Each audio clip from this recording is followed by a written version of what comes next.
Nagar Kurnool MLA Kuchukulla Rajesh వివాదాస్పద వ్యాఖ్యలు చేశారు. గ్రామ సభలో లిఫ్ట్ కాకుండా ఆయా గ్రామ కార్యకర్తలు పెద్దలు నిర్ణయించిన వారికి సంక్షేమ పథకాలు అందుతున్నాయన్నారు. వాళ్లను కాదని లిస్టు రిలీజ్ చేస్తే ఆ ఊరికి రేషన్ కార్డులు రావంటూ వివాదాస్పద వ్యాఖ్యలు చేశారు. నాగర్ కర్నూలు జిల్లా గుడిపల్లిలో జరిగిన ముఖ్య కార్యకర్తల సమావేశంలో ఈ వ్యాఖ్యలు చేశారు. ప్రస్తుతం ఈ వీడియో సోషల్ మీడియాలో వైరల్ గా మారింది.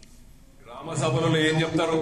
వాళ్ళు వచ్చి మీ ఊరికి ఇల్లు వస్తున్నాయి, రేషన్ కార్డులు వస్తున్నాయి, రైతు కూలీలకు ఇవ్వస్తున్నాయి అవస్తున్నాయి అని చెప్తారు. అంతవరకే.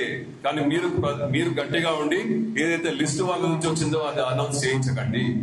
ఎందుకంటే నేను అన్ని వదిలిపెట్టి ఈ రోజు నా సుఖాంతమైన జీవితాన్ని వదిలిపెట్టి ఈ రోజు ఇక్కడ నిలబడి 24 గంటలు మీ సేవలో ఉన్నా.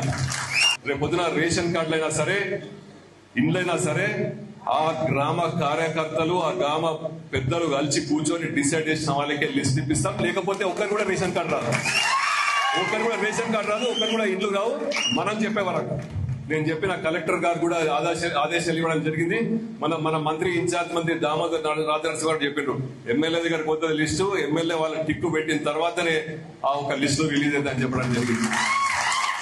నేను డిపిఓ చెప్పిన, అడిషనల్ కలెక్టర్ చెప్పిన, ఇన్ఛార్జ్ కలెక్టర్ గారు చెప్పిన, ఇటువంటి లిస్టులు మీరు బయట పెట్టి రిలీజ్ చేయకండి, రిలీజ్ చేస్తే బాగుండదని హెచ్చరించడం జరిగింది. గ్రామ సభలలో ఏం చెప్తారు? వాళ్ళు వచ్చి మీ ఊరికి ఇల్లు వస్తున్నాయి, రేషన్ కార్డులు వస్తున్నాయి, రైతు కూలీలకు ఇవ్వస్తున్నాయి అవస్తున్నాయి అని చెప్తారు.